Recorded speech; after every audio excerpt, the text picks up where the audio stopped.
1 of the Exercise Help podcast. I'm Sam, and I'm here with Addie. And I'm Elise. And today we're going to talk about specifics with exercise and anxiety and depression. And we're going to go over 3 questions that you might have if you have anxiety and depression, or if you know someone close to you who has anxiety and depression and you want to help. So we're going to go over why, what, and how. And we'll each answer a different question. All right, I'm going to be starting with why should I start exercising? Now, I just wanted to start by giving a brief definition of what depression and anxiety are and some of the symptoms that can come with these mental illnesses.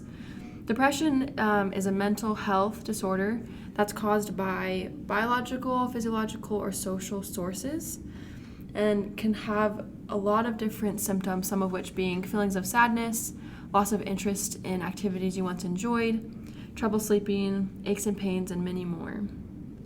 Now, anxiety is a little bit different. We all experience anxiety in our lives from day to day. That can actually be helpful and good, as it helps us focus on tasks and get things done. But it becomes a problem when the situations that cause anxiety are over, but the feelings are still there, and they don't go away even when our coping strategies that usually work aren't.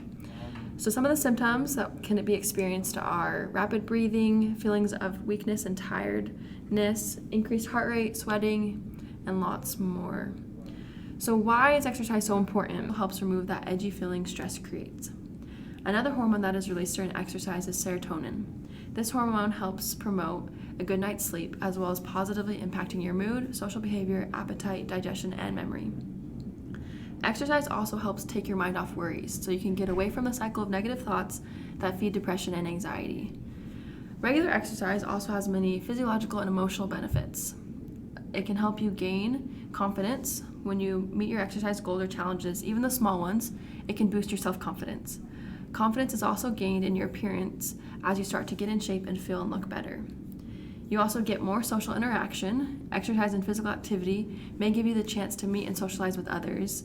Even simply smiling or greeting someone as you walk around your neighborhood can help improve your mood. And lastly, exercise helps you cope in healthy ways. Trying to feel better by drinking alcohol, dwelling on how you feel, or hoping depression or anxiety will go away on its own can lead to worsening symptoms.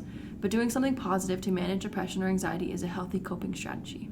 To do, exactly. So first I wanted to say that with exercise, it's just like if you were taking an anxiety or depression medication.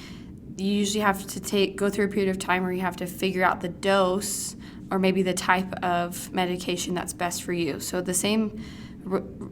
the same with exercise. So if you're you might have to go through a period of time where you have to figure out what is best for you, how much you need to do each day, if you can go a few days without exercising and still be fine. So just know that that's the case. You need to find what's best for you and what you enjoy. Based off of what the research we've done, we've noticed that they say that on the studies, aerobic exercise generally has more benefits for anxiety and depression, but it also said that resistance training also has similar effects. So whatever you like better is the best option. We also recognize that you'll have good days and bad days. You're not going to be able to feel, just because you like go and exercise every day doesn't mean you're going to feel like $1,000,000 all the time. Sorry about it. But we actually have planned in the workout plan that you'll have a backup plan. So if you don't feel like going and doing an intense workout, you can still get some movement in that will still help, but you don't have to have as much mental effort in order to do it. But know that some is good, but more is better. The relationship with exercise and anxiety and depression is a dose-response relationship, meaning that the more you get, the better. Obviously, to a certain point, if you are killing yourself with exercising, that's going to have a reverse effect. And know that exercise is medicine. It's going to help even if you just get a little bit.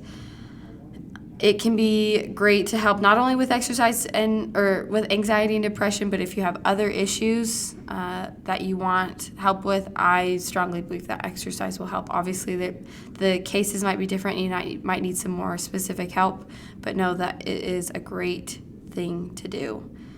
The last thing I'll talk about is more specifics about the program that we have. So it's a HIIT type program where you have 2 days of body weight HIIT exercises, and the other 3 days we have planned, it's just a steady state cardio day, and then you'll have 2 days of rest. So we have it set up where it's every other day, but you can do it whatever way you'd like. So I'm going to be talking about how to start and remain motivated to exercise. So first off, it's just important to remember to start out small and to not set goals that are unrealistic for you to actually achieve. And it's important to make sure that you enjoy those activities. And when starting exercise, many people go through the stages outlined by the trans-theoretical model of behavior change. And this model consists of 5 stages. So the first stage is the pre-contemplation stage, and this stage is where you're inactive and not thinking about becoming or making a change. The second stage is the contemplation stage, and this is where you're inactive, but you're thinking about becoming active and making little steps towards that within the next 6 months. In the third stage, this is the preparation stage. This is where you're currently doing some form of physical activity, but you're making plans to start exercising more within the next month.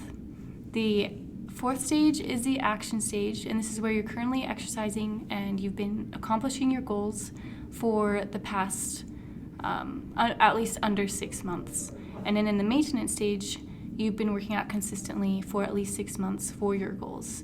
And in this stage, it's important to help in preventing relapse. And as you move through each of these stages, you'll begin to notice that you feel a lot more confident in your ability to succeed in exercise-related activities, as well as just positive self-image about yourself. And this is another way in saying you're improving your self-efficacy. And it's important to build your self-efficacy, especially if you have depression and anxiety. And if you're trying to help someone that has anxiety or depression, you could help them by giving them positive feedback regarding how they're doing with their exercise goals, and just to help them to recognize how far they have come to relieve doubts that they may have.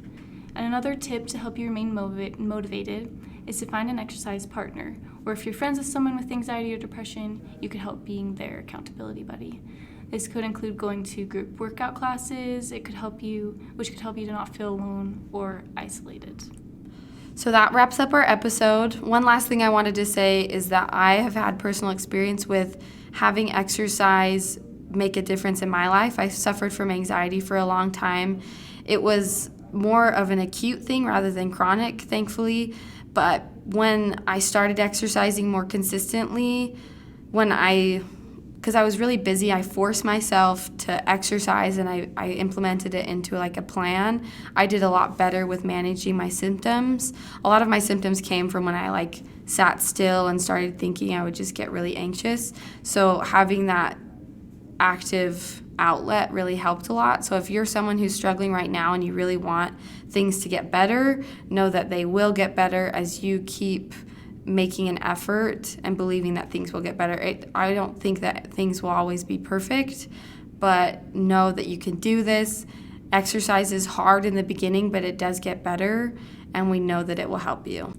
And our exercise program that's just general for everyone is in the show notes. We have a link to it as a PDF, as well as all of the sources we used for this episode. Thanks for listening.